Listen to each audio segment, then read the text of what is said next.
Hello, in this video I want to show you how to pack your files into RAR and zip archives on Google Pixel 5a. And to do this you will need to get the RAR app I shown you previously on how to download it. Now let's enter the folder with the files that we want to pack. Click on each of the file.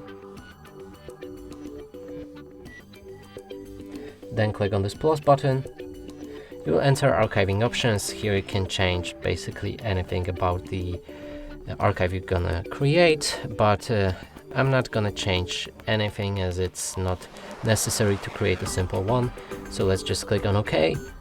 And right here we just made our RAR file. And that's it for this video. Hope you like it. Please consider subscribing to our channel, leave a like and a comment below.